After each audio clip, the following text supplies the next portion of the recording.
Hello, and welcome back to the channel. Today we're going to be talking about Shirō Ishii. Shirō Ishii was a Japanese Army medical officer and microbiologist who became the architect of one of history's most horrific programs of human experimentation. As the director of Unit 731, the secret biological warfare unit of the Imperial Japanese Army, Ishii oversaw the development and use of germ weapons and conducted lethal experiments on thousands of people. His name is now infamous for the war crimes committed under his command, atrocities that pushed the boundaries of science into pure cruelty, raising enduring moral and ethical questions about medical research in wartime. Shirō Ishii was born on June 25th, 1892, in a small village called Chiyoda in Chiba Prefecture, Japan. He was the fourth son of a wealthy landowner family. The name Shirō literally means fourth son. The Ishii family held considerable local power, a near-feudal dominance over their area, thanks to their landholdings and a profitable sake brewing business.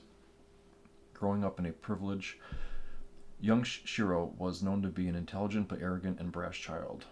Teachers favored him for his sharp mind and phenomenal memory, even as his cocky demeanor irked his classmates. From an early age, Ishii was also instilled with intense patriotism and loyalty to the emperor, a common trait in youth of the Meiji and Taisho eras. He dreamed of a glorious career in the imperial military, an ambition that his academic talents would soon facilitate. Ishii excelled in school and followed a prestigious academic path. He attended Chiba Middle School and the Fourth Higher School in Kanazawa in preparation for university. In 1916, at age 24, he entered the medical faculty of Kyoto Imperial University, one of Japan's top institutions. There, he proved to be a brilliant yet eccentric student. He developed a strong interest in microbiology and bacteriology, publishing several research papers on Streptococcus pneumoniae and the bacteria that causes pneumonia, and even basing his doctoral dissertation on that topic. Ishii completed his medical degree in December of 1920, emerging as a newly minted army doctor at 28 years old. That same year, Ishii made a strategic marriage that would further entwine his fortunes with the Japanese establishment. He married the daughter of Dr. Akira Teratsuburo, who happened to be the president of Kyoto Imperial University. This marriage into a distinguished academic family gave Ishii an important social connection, a powerful father-in-law that he did not hesitate to leverage for his career. It was noted that Ishii actively courted influential mentors and superiors. He was adept at cultivating patronage. Marrying into President Araki's family, the surname is also romanized as Araki, cemented Ishii's status and opened doors for rapid advancement. Upon finishing medical school, Ishii immediately pursued a military path. He had a long desire to don the uniform, and in April 1921, he was commissioned into the Imperial Japanese Army as an army surgeon, first class, essentially a lieutenant in the medical corps. He began with basic officer training and was soon posted to the First Army Hospital and the Army Medical School in Tokyo in 1922. In these early Army years, Ishii's talents and flaws both became evident. On one hand, he impressed his superiors with his intelligence and initiative. On the other, his personality could be overbearing. He earned a reputation as a bon vivant and braggart. Ishii frequented Tokyo's geisha houses, where he drank heavily and indulged in company of young geishas, reportedly favoring girls as young as 15 or 16, far younger than himself. Despite a modest officer's salary, he was a lavish tipper, which made him popular in the nightlife scene. Ishii's co-workers noted his penchant for being loudly critical. He often complained that army doctors had limited avenues for promotion, grumbling that his brilliance was not being adequately recognized. Ironically, these very complaints drew the notice of senior officers. Rather than discipline him, Ishii's bosses saw him as an ambitious man who wanted bigger things, and they decided to give him an opportunity. In 1924, after only a couple years of service, Ishii was granted leave to pursue postgraduate studies back at Kyoto Imperial University. Officially, this was to further his expertise in bacteriology, immunology, pathology, and preventative medicine, fields vital to military medicine. Unofficially, it was also a way to channel Ishii's restless energy into something productive. During his postgraduate work, Ishii's eccentric working style became notorious. He treated bacteria not just as subjects of research, but almost as pets. He would culture various microbes in dozens of petri dishes and even give them special attention at odd hours, arriving at the lab in the middle of the night to tend to his bacterial pets. In doing so, he often disrupted the work of fellow students. Classmates would arrive each morning to find lab equipment which they had carefully cleaned the night before in disarray and contaminated by Ishii's midnight experiments. His lone wolf approach and indifference to his peers' efforts caused a great deal of friction. One professor, Dr. Ren Kimura, recalled how Ishii's nocturnal lab sessions and pushy behavior infuriated his colleagues. Ishii didn't seem to mind. He was singularly focused on his own research and advancement. In 1925, he earned a promotion to Army Surgeon Second Class, or Captain, an acknowledgement of his growing experience. By the late 1920s, Captain Ishii's star was on the rise. He returned to Tokyo and in 1927 began openly advocating a bold and ominous idea, the creation of a Japanese program for biological weapons. This was a time when the world still remembered the gas warfare horrors of World War I. In fact, in 1925, the League of Nations had passed the Geneva Protocol, banning the use of chemical and biological weapons in war. Far from deterring Ishii, this ban excited him. To Ishii's mind, if the international community outlawed germ warfare, it meant such weapons must be extremely powerful, too powerful to leave in the hands of potential enemies. He began to evangelize the idea that Japan would pursue bacteriological weapons, lest it fall behind Western powers. Ishii's superiors responded by sending him on a fact-finding mission abroad. In 1928, he embarked on a 2-year tour of Europe, and by his later claims, America, to study the latest developments in biological and chemical warfare. He visited research institutes, battlefields of the Great War, and military medical facilities, gathering any information he could about German weapons and defenses. He later boasted to American interrogators that he had traveled widely, including to the United States and Canada, though post-war investigators found that he exaggerated his itinerary and he may not have actually visited those countries. Regardless, Ishii returned to Japan in 1930 with a wealth of knowledge and a renewed zeal for creating a Japanese bioweapons program.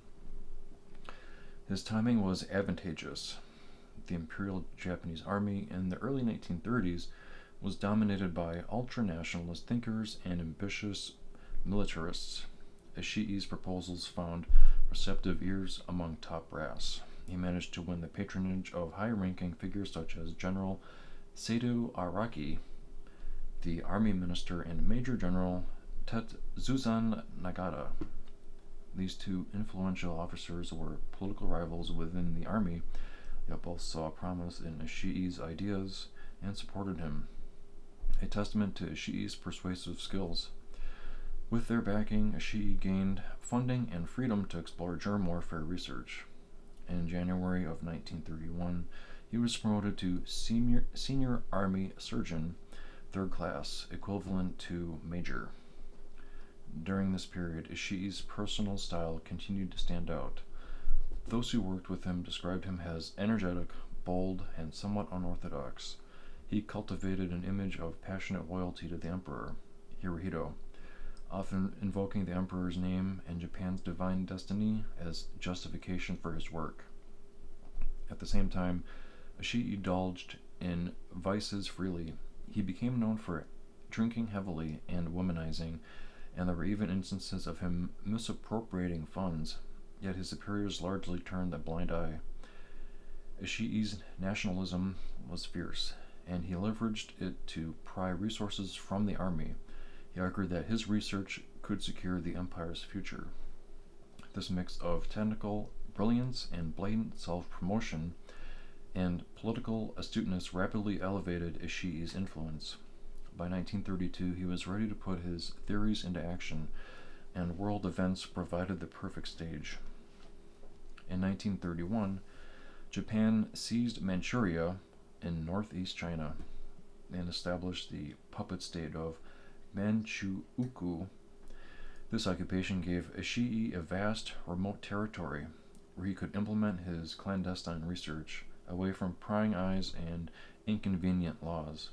In 1932, the Imperial Army authorized Ishii to set up a secret research outpost in Manchuria to pursue biological warfare experiments. Recognizing the need for absolute secrecy, Ishii operated under an alias. He adopted the name Togo after Admiral Togo Hachihachiro, a Japanese war hero he admired, and referred to his group as Togo Unit. Officially, this unit's mission was camouflaged as disease prevention and water purification, a benign cover for its dark real purpose. Using his alias, Ishii moved into the outskirts of Harbin, the largest city in Manchukuo, and selected a site at a village called Biography. Here he established his first experimental compound in late 1932, a facility known as the Zongma Fortress or Zongma Prison Camp. To set it up, Ishii's team forcibly evacuated local residents and repurposed an old factory compound, reportedly a large former soy sauce factory, into a makeshift laboratory and prison. High earthen walls and barbed wire sprang up around the site. The Japanese told locals that this was a military epidemic prevention station, but inside, absolute secrecy reigned. All personnel used pseudonyms, and communication with the outside world was strictly forbidden. Thus, in this remote part of Manchuria, Ishii began human experimentation. At Zongma Fortress, Ishii's Togo unit had free rein to conduct horrifying tests on live subjects. The victims were mostly Chinese, labeled as bandits, common criminals, or anti-Japanese partisans, as well as a number of Russian prisoners captured in the border regions. They were kept in cells with iron bars and used as living test specimens for a variety of deadly pathogens. Researchers deliberately infected prisoners with diseases like anthrax, cholera, typhoid, and the plague, then observed their progression of the illness. The environment was one of extreme brutality. Witnesses later described that Ishii imposed no limit on violence. If a prisoner was needed for a dissection or organ sample, he might be taken out and killed on the spot. Guards would bash into the victim's skull or perform improvised surgery to extract the desired body part, and the remains would go straight into an on-site crematorium. Bodies were burned in large high-temperature ovens to destroy evidence. The ethos was that no prisoner should survive for more than a month. Either the experiments or intentional executions would ensure that. Ishii justified these grotesque practices as vital for Japan's national defense. In reality, they were acts of pure cruelty cloaked in pseudoscience. Ironically, it was a security breach caused by this very cruelty that almost derailed Ishii's project in its early days. In mid 1934, during the Chinese Mid Autumn Festival, a time when guards let their alertness lapse, a group of prisoners at Zongma Fortress managed to escape. 16 Chinese captives crawled to freedom through a tunnel. Of those, at least a dozen survived and reached anti-Japanese guerrilla forces nearby. Once safe, these escapees revealed that what was happening inside the secret compound. Not long after, guerrilla fighters attacked the fortress at Binhe, seeking revenge. The raid inflicted casualties on the Japanese and compromised the facility's secrecy. In the aftermath, Ishii superiors ordered Zongma Fortress closed down to prevent further leaks. By late 1934, Ishii temporarily withdrew back to Japan, taking stock of the situation and carrying as many records as he could. The Togo unit's cover had been blown, but Ishii was undeterred, if anything. He used the incident to argue for an even larger, more secure base to continue his work. During this brief hiatus between 1934 and 1935, Ishii did not idle. He continued to charm and impress the Japanese military establishment with his knowledge and innovations. One off-sided anecdote from 1933 illustrates this flair for dramatic self-promotion. Ishii had invented a new water filtration system, a high-performance ceramic filter, as a spin-off of his research. To prove its efficacy, he staged a demonstration for VIPs, including, by some accounts, Emperor Hirohito himself. Ishii allegedly urinated into his own filter device, then confidently drank the purified liquid that came out, even offering a glass to the emperor, which Emperor Hirohito politely declined. This outrageous stunt was meant to show how well his filtration worked, and it succeeded in grabbing attention. Ishii's reputation as an ingenious, if eccentric scientist grew. He was soon awarded an increased budget, despite Japan's economic difficulties in the 1930s. Ishii's unit received a lavish annual allotment of 200,000 yen, with yearly increases, a sign of just how much faith the army placed in him. He also secured private backing. Ishii's patented his water filter and sold it to a company, earning a personal consulting fee of 50,000 yen, an enormous sum at the time. This mix of science, salesmanship, and patronage meant that by 1935, Ishii was back in business, bigger than ever. In August of 1935, Ishii, now in his early 40s, was promoted to the rank of Army Surgeon Lieutenant Colonel, reflecting his seniority and the Army's continued faith in him. With their renewed support, he returned to Manchuria to establish a new, expanded research center. This time, the Japanese Army provided even more resources and a stronger official cover. On May 30th of 1936, the Army formally sanctioned Ishii's unit under a secret directive known as Army Regulation A, Number 7. The unit was no longer a mere branch of a medical school. It was now an independent military organization under the Kwantung Army, the Japanese Army group in Manchuria. In this reorganization, Ishii's project assumed the innocent title as Boki Keiusu Bu, the Anti-Epidemic Water Supply and Purification Bureau, with Ishii himself appointed as its chief on August 1st of 1936. These bland names masked the true nature of the unit but gave it legitimacy and direct funding from the Army High Command. Ishii immediately set about constructing a sprawling new headquarters in Pingfang, a rural district just south of Harbin. What would emerge at Pingfang was the primary facility of Unit 731, a place purpose-built to perfect the science of war crimes.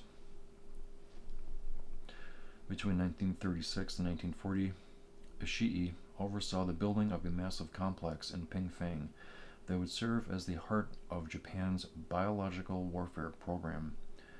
By the time it was fully operational, the Unit 731 installation in Pingfang covered over 6 square kilometers and contained more than 150 buildings. It was essentially a small city of research and death. The site included administrative offices, research laboratories, vivisection facilities, manufacturing plants for producing toxins and biological agents, barracks for scientists and soldiers, and multiple prison blocks to confine human subjects.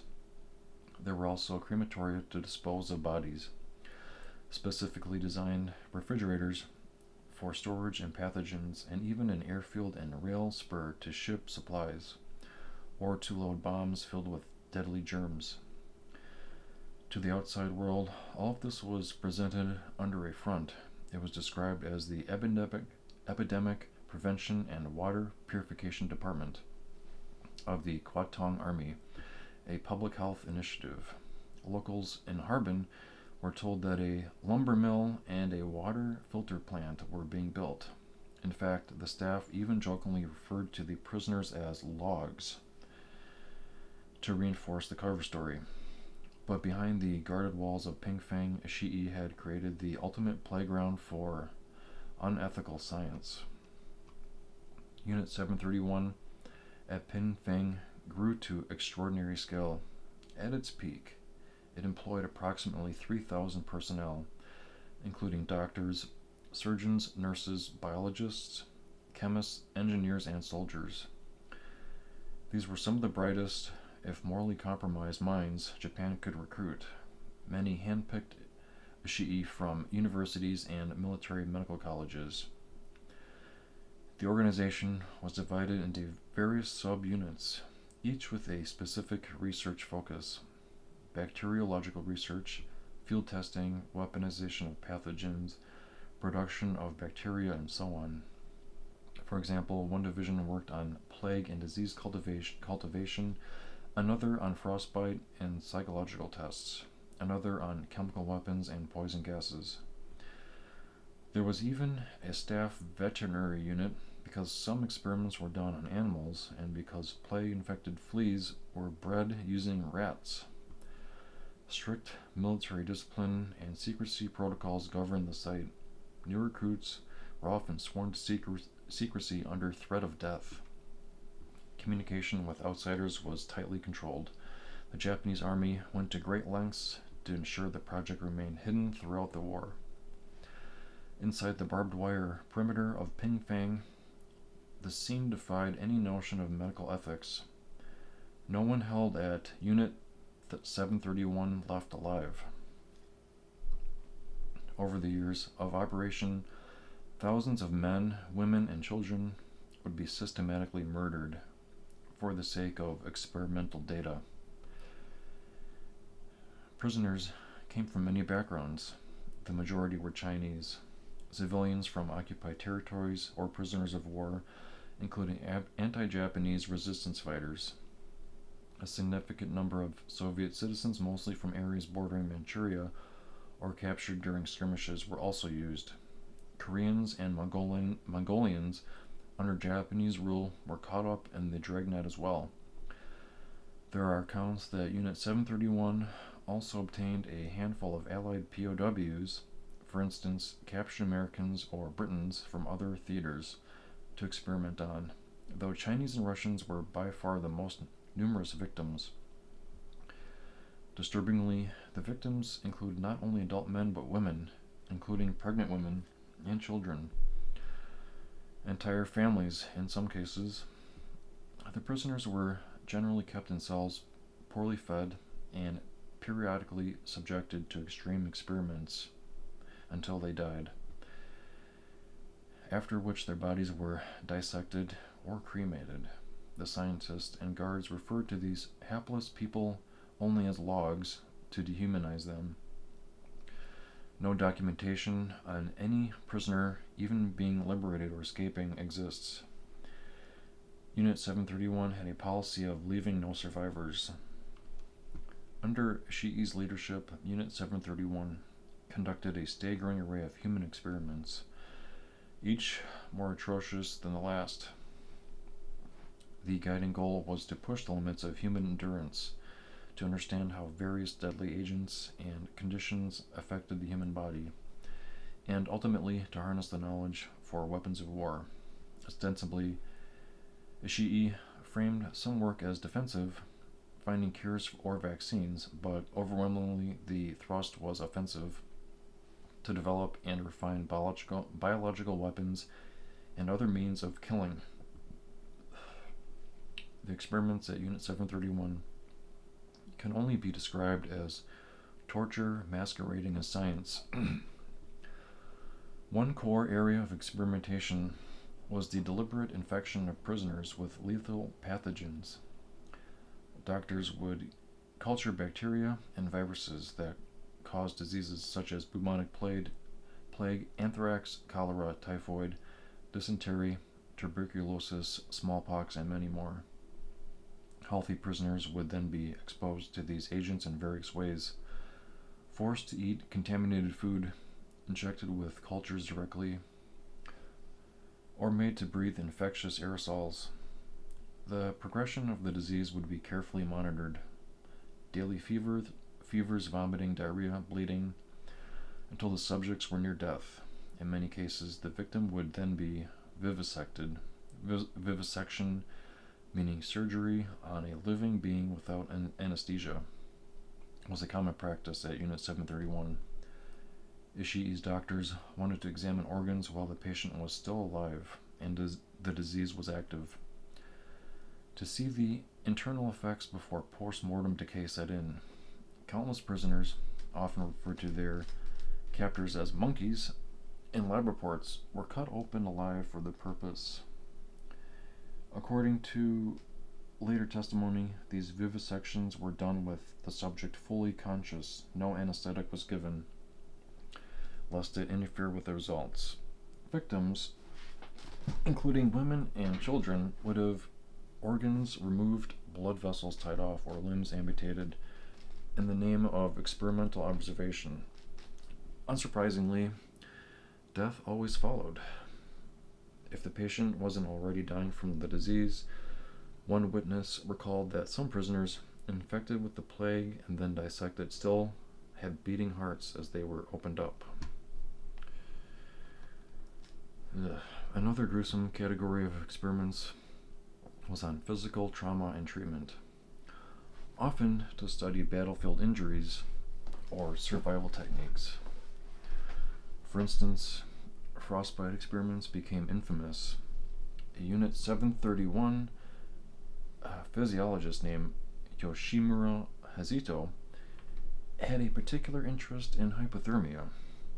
He took prisoners, sometimes naked, into the frigid Manchurian winter, or submerged their limbs in barrels of ice water outdoors to induce severe frostbite. Arms and legs were kept in ice until they froze solid, reportedly until they made a sound like a plank of wood when struck. Then various methods were tested to rewarm the limb, dousing with hot water, holding over an open fire, or simply leaving the person untreated overnight to see what nature did. Invariably, these subjects suffered agonizing pain, gangrene, and often death.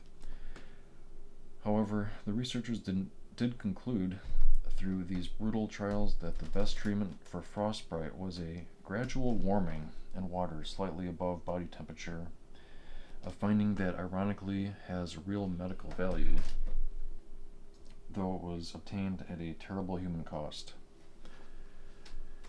The unit also performed weapons testing on live humans. Captive men and women were used as targets to test effectiveness of various weapons and scenarios. In some cases, prisoners were taken to a firing range and stacked to the ground or tied to a post. Japanese soldiers then practiced with bayonets, swords, or knives on them to compare wound patterns. There were tests in which grenades or bombs filled with shrapnel were detonated at a set distance from bound prisoners to study fragmentation injuries. Prisoners were burned with flamethrowers to gauge how different materials like clothing affected burn severity. Additionally, Unit 731 built gas chambers at Pingfang to expose the victims to chemical weapons such as mustard gas and phosgene. The subjects' reactions, the time to death, and autopsy results were carefully recorded, contributing data to Japan's chemical warfare research. Adding to these horrors, Ishii's unit conducted specific experiments on disease of sexual violence. For example, to research venereal diseases like syphilis, Unit 731 doctors forced infected male and female prisoners to have sexual intercourse with each other so that the progression of syphilis infection could be observed from initial exposure until late stage disease. When subjects developed symptoms, they too might be vivisected to examine the internal damage caused by illness. This method of deliberately spreading disease through rape was among the most disgraceful of Ishii's techniques. While most experiments happened within the laboratory setting, Unit 731 was also actively developing biological weapons for use in the field. Perhaps the deadliest of Ishii's creations were plague-infected fleas and the delivery system to spread them. The unit bred millions of fleas in their labs, feeding them on plague-infected rats to turn them into carriers of Yersinia pestis, the plague bacterium.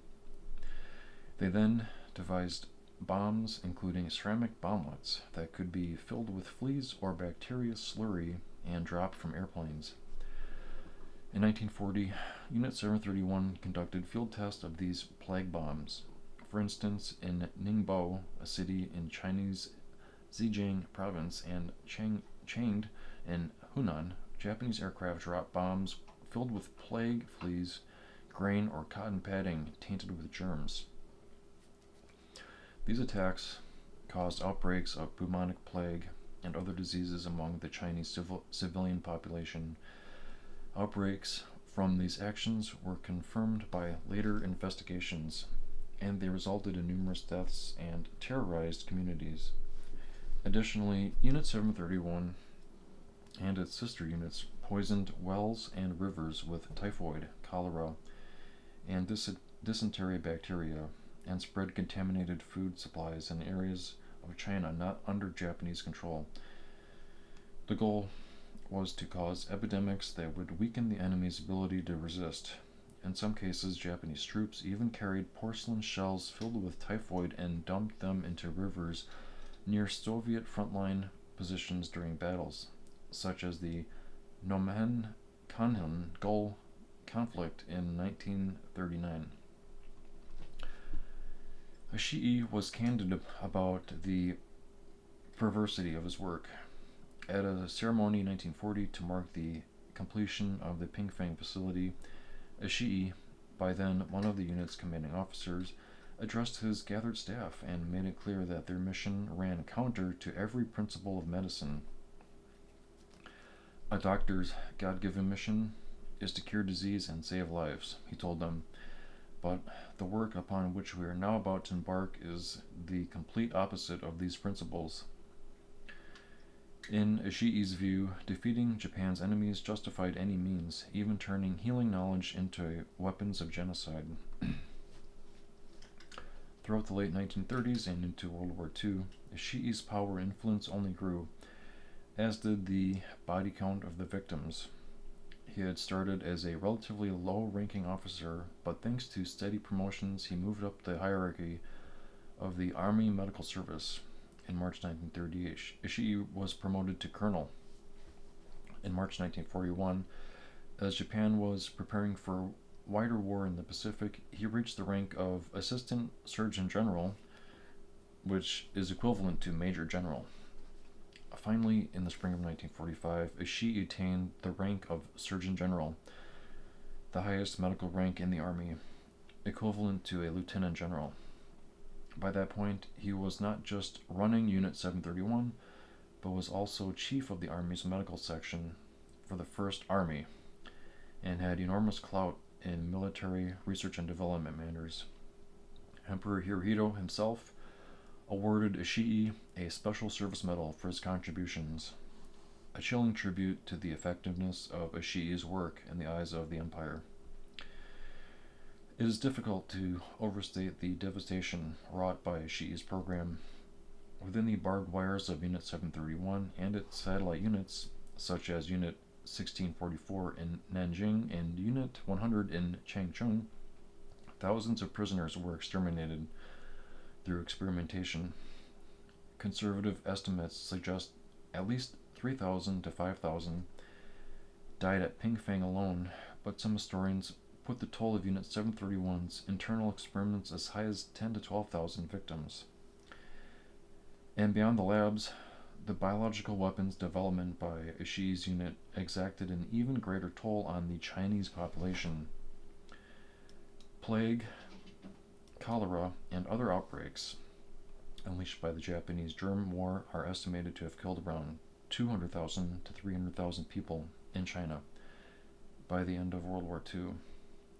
These include the casualties of international attacks like those in Ningbo and Changde, and the lingering deaths from epidemics in famine-stricken or war-torn areas where Unit 731 sabotaged water and food supplies. Some villages in China were virtually wiped out by mysterious plagues that were only later understood to be the handiwork of Ishii's units. Despite, or perhaps because of, the gruesome nature of his work, Ishii maintained support among Japan's top leaders during the war. High-ranking officials, including Hideki Tojo, who was army minister and later prime minister, were aware of Unit 731's activities to some degree. Ishii was known to personally brief Tojo and others on his findings. According to one account, Ishii even showed Tojo films of human experimentation conducted at Unit 731 as a way of demonstrating the progress and value of the program. Tojo watched some of these disturbing reels, which likely included footage of suffering prisoners, but eventually he found them so revolting that he halted the viewings, calling them unpleasant. Still, the fact that Tojo and Emperor Hirohito allowed Ishii's work to continue, and even honored him for it, indicates that they perceived it as a contributing factor to Japan's war effort. By 1944, as Japan's situation became desperate, the military seriously considering using Ishii's bioweapons on a large scale. One plan, codenamed Operation Cherry Blossoms at Night, envisioned sending submarines near the coast of California and launching aircraft to disperse plague-infected fleas over U.S. cities. The target date for this biological attack was set for late September 1945. It was a fantastical and genocidal scheme ultimately never carried out because Japan surrendered in August of 1945. Nevertheless, the mere existence of such a plan highlights how far Ishii was willing to go. He was prepared to unleash the Black Death on civilian populations halfway around the world. As World War II neared its end in 1945, Japan's leaders faced the looming reality of defeat. For Ishii and the personnel of Unit 731, this triggered a new mission, erasing the traces of their crimes. They knew that if the Allied powers discovered the full extent of the human experimentation program, its members would surely be prosecuted. The recent example of how Nazi atrocities were beginning to be handled in Europe was ominous. In the summer of 1945, when Soviet forces began invading Japanese-occupied Manchuria, Ishii ordered a thorough cleanup. All research activities at Pingfang were halted, and a systematic purge began.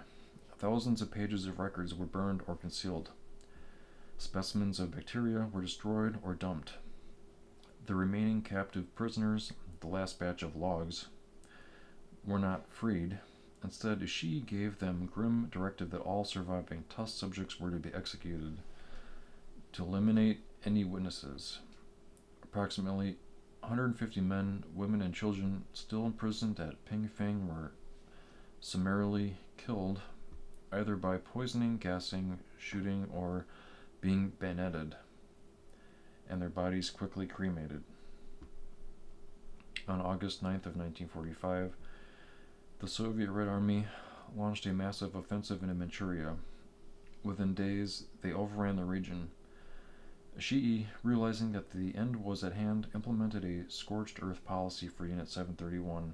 On his orders, the main complex at Pingfang was to be demolished with explosives on August 10th and 11th. Explosions reduced many of the buildings to rubble in an attempt to bury the evidence underground. Decades later, investigators in China would still find fragments of laboratories and charred remains at the site. Ishii also arranged for last-minute mass dispersals of pathogens. Some accounts suggest that, as a parting horror, Unit 731 released plague-filled fleas in the surrounding area and poisoned local water wells, causing outbreaks that killed Japanese stragglers and Chinese civilians alike, even after the war's end. Having done everything he could to obliterate proof of Unit 731's activities, Ishii prepared to escape Manchuria. On August 15th of 1945, Emperor Hirohito announced Japan's surrender. Just days before this, Ishii and a number of his key staff fled Harbin and took a military plane back to Japan.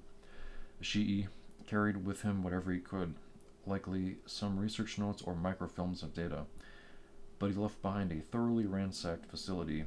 Once back in Japan, Ishii's priority became self-preservation. He convened a meeting with Unit 731 personnel and urged them all to never speak of what they had done, warning that the secret of the unit should be taken to the grave. Many of his colleagues assumed false identities and went into hiding amid the chaos of post-surrender Japan. Ishii himself took perhaps the most dramatic step. He decided to fake his own death. In the autumn of 1945, as American occupation forces spread out to enforce surrender terms, Ishii knew they would be looking for war criminals. He retreated to a remote area in the Kanazawa region of Japan.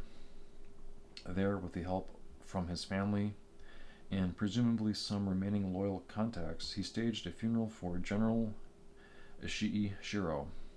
A coffin filled with stones was buried and a death certificate forged announcing that Ishii had died of throat cancer, an ironic choice, as he would indeed die of that illness years later. The ruse included a grave in his hometown of Chiyoda, complete with headstone, to throw American investigators off his trail. At the same time, Ishii stocked himself with money. Accounts suggested he had access to about 1 million yen in cash, a huge sum, which he presumably amassed from army funds or secret research budgets. This war chest would help him survive underground. For a short while, the deception appeared to work. Late 1945, Allied war crimes investigators in Asia did not know what had become of Ishii.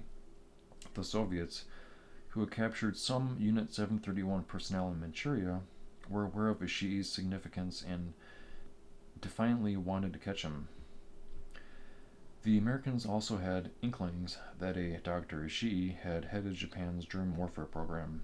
In 1945, the U.S. occupation authorities in Japan put Ishii's name on a wanted list and began a covert search, considering him a high priority target. Japanese contacts initially reported that Ishii was dead, even holding up the manufactured funeral as evidence. However, American intelligence soon got a tip that Ishii's death was a hoax. By early 1946, they had picked up his trail. Shirō Ishii was eventually tracked down by U.S. authorities in Japan in 1946 and placed under arrest. His capture presented the victors with a dilemma.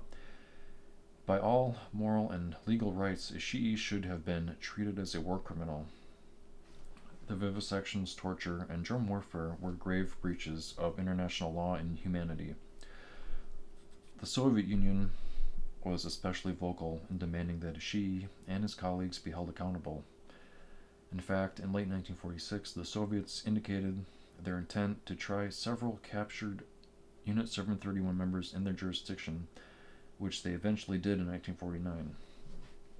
Under the terms of Japan's surrender, suspects were supposed to be made available for the Allied war crimes prosecutions, which in Asia were headed by the International Military Tribunal for the Far East. Initially, the U.S. military began interrogating Ishii and some of his staff about their activities. The first response they got was denial. Ishii claimed that his unit had confined itself to conventional medical research and that no human experimentation had occurred. American officers, however, had suspicions and some evidence to the contrary, partly from Chinese reports, partly from interrogating lower-ranking participants who were caught.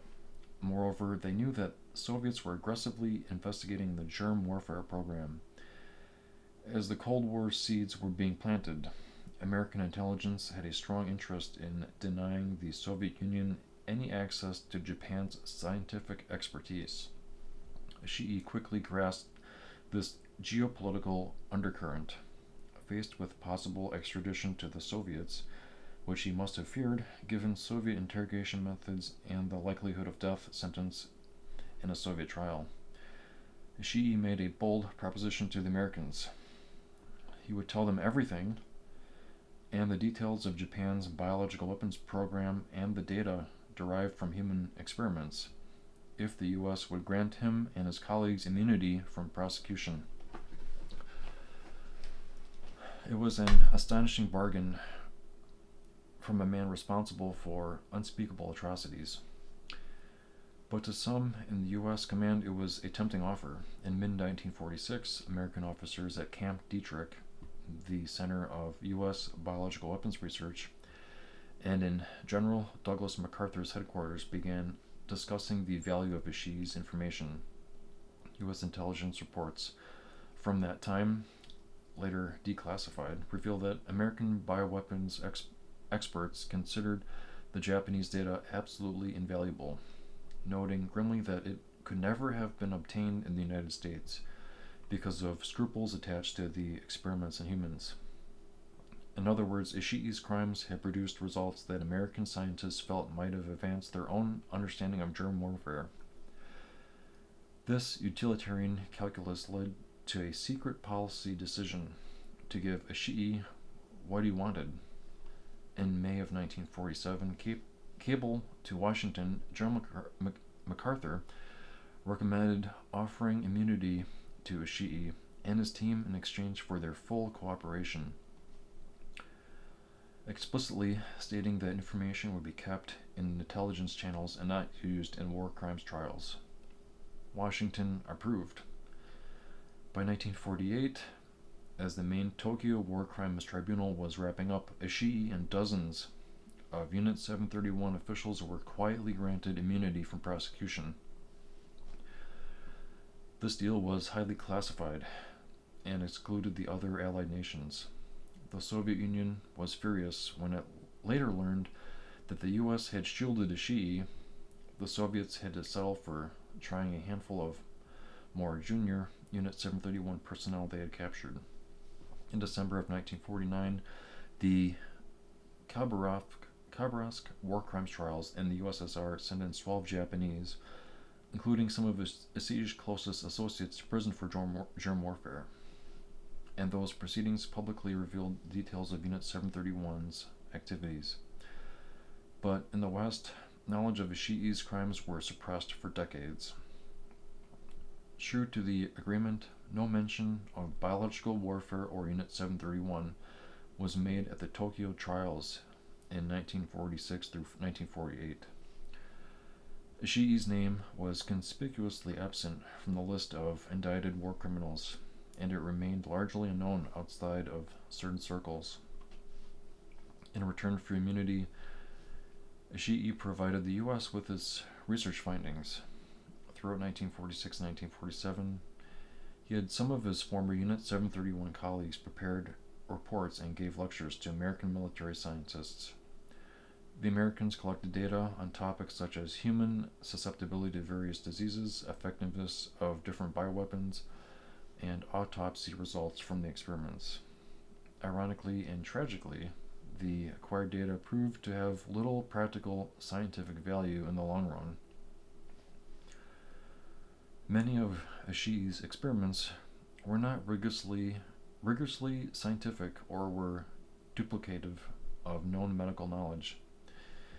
Some accounts suggest that U.S. scientists found the Japanese data disorganized and the experimentation lacking proper controls, reducing its usefulness. Nonetheless, the deed was done. In the early Cold War climate, the U.S. prioritized potential military advantage and keeping the information away from the Soviets over moral accountability. Ishii was a free man, never to face court for his crimes.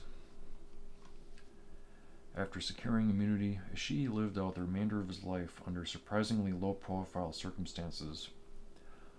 For a brief period, he was under U.S. custody and participated in interviews at Camp Detrick in Maryland, where he educated American officers in Japan's biological warfare techniques. Unconfirmed reports even suggest that Ishii advised the U.S. during the Korean War. Communist China and North Korea later alleged that the United States employed germ warfare in Korea and claimed that Ishii had some Unit 731 veterans were involved. These allegations remain controversial and are not conclusively proven. Many historians suspect they were propaganda, but the very fact that Ishii's name came up shows the shadow he cast over subsequent conflicts.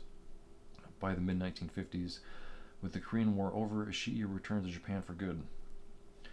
He settled into a civilian life that was markedly unremarkable given his dark past. Initially, he was living in a relative obscurity, likely under an assumed name for some time. Eventually, Ishii resurfaced and opened a small medical clinic. Astonishingly, the former perpetrator of grotesque experiments now offered medical care to neighbors, reportedly free of charge in many cases. Perhaps this was a gesture to rebuild a respectable image, or maybe a form of atonement in his own mind. Some who met him in these years simply knew him as Dr. Ishii, a somewhat eccentric older physician who kept a low profile. He remained under the radar, never publicly discussing his wartime role. Ishii even kept a diary in which he detailed daily life and personal thoughts, but notably, he never once mentioned Unit 731 or his wartime work in those writings. It was as if the part of his life was compartmentalized away, not to be shared or perhaps not even to be mentally confronted. Many of Ishii's former colleagues from Unit 731 also reintegrated into society. Some became prominent doctors, researchers, or business people in post-war Japan. Because of the U.S. cover-up, the Japanese public and the whole world at large were kept largely ignorant of Unit 731 for decades, which meant there was little pressure on these individuals. Ishii himself stayed out of any spotlight. By the late 1950s, only a small circle of family, friends, and former comrades knew his identity. To his family, Ishii was a patriarch and provider. To the few Unit 731 alumni who still saw him, he was a respected, if controversial, mentor. One noteworthy aspect of his later years is that Ishii experienced what some might interpret as a turn towards religion and reflection. Raised in a traditional Japanese household, he had been a non-Christian all his life, but shortly before his death, he expressed a desire to convert to Christianity. In 1956, knowing he was ill, Ishii reached out to a Catholic priest he had known, a German priest, Father Hermann Hoovers, who had been an acquaintance from before the war, and requested baptism into the Roman Catholic Church. He was baptized and reportedly took the Christian name Joseph upon conversion. According to his daughter Harumi, receiving the sacrament gave him a measure of relief and peace. It was tempting to wonder if guilt was catching up to him, though he never explicitly said so. Shirō Ishii's final chapter came in 1959, away from courts or prisoners, and insisted in a hospital bed. The cause of his death he had faked years earlier became real. Ishii developed throat cancer in the 1950s. His health declined rapidly over the summer of 1959.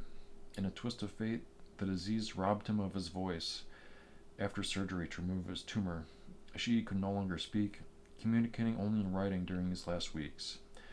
Even in his dying days, Ishii remained medically curious. One story recounts that he took a sample of his own tissue to a laboratory without telling the lab whose tissue it was to confirm the cancerous diagnosis. And when the results came back positive, he was oddly proud that his suspicions were validated. He continued to jot down observations about his symptoms in a notebook, approaching his own mortality with clinical detachment. On October 9, 1959, Ishii died in a Tokyo hospital at the age of 67. He was surrounded by family. Despite his crimes, he had been a free man for 14 years after the war and had lived to see his children grow up. News of his death warranted barely a blip in the media, as his wartime role was not widely known or discussed publicly in Japan at the time. Ishii's funeral was a private affair, but tellingly it was attended and even chaired by Dr. Masaji Kitano, his wartime second-in-command of Unit 731. Many other alumni of Unit 731 were likely present as well, paying respects to their former leader. In death, Ishii was afforded the same discretion he had in life. The world at large did not connect the passing Dr. Ishii Shiro with a monstrous deeds of Unit 731's commander. Ishii was interred presumably in his family plot. For decades, no memorials or public acknowledgments of his atrocities existed in Japan. It was until many years later, as information gradually emerged that Ishii's grave, wherever it lies, became the resting place of one of the 20th century's most notorious figures, unmarked by any indication of the infamy attached to his name. Shirō Ishii's legacy is one of notorious infamy and serves as a stark warning of how scientific talent can be twisted into evil. In the post-war years, as more information about Unit 731 came to light, especially from the late 1980s, Ishii has often been compared to Nazi war criminals like Joseph Mengele. Indeed, he is sometimes called the Mengele of the East. The comparison is apt in terms of the nature of atrocities like Mengele. Ishii performed daily experiments on living humans, including children, with no regard for suffering. However, in scale and scope, Ishii's crimes arguably surpassed those of his Nazi counterparts. Under Ishii's direction, thousands of people were killed in laboratory experiments, and hundreds of thousands more may have perished from biological warfare he helped unleash. Ishii is thus remembered as one of the deadliest war criminals in history in terms of lives taken by the programs he led. Morally and ethically, Ishii's work represents the absolute nadir of medical science. He was a trained doctor, someone who took an oath to heal, yet he perverted his skills to become a master of death. The experiments of Unit 731 remained a textbook example of unethical human experimentation, often cited in discussions of medical ethics as what must never be repeated. The victims were treated as less human, referred to as logs, as if they were objects. Ishii's legacy forces us to confront how nationalism and militarism can subvert scientific progress, turning doctors into executioners.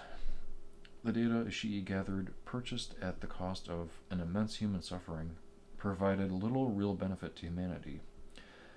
Instead, the story of Unit 731 stands as a chilling testament to cruelty carried out under the guise of research. There is also a dark footnote in Ishii's legacy. the cover-up immunity deal that allowed him and many of his colleagues to escape justice.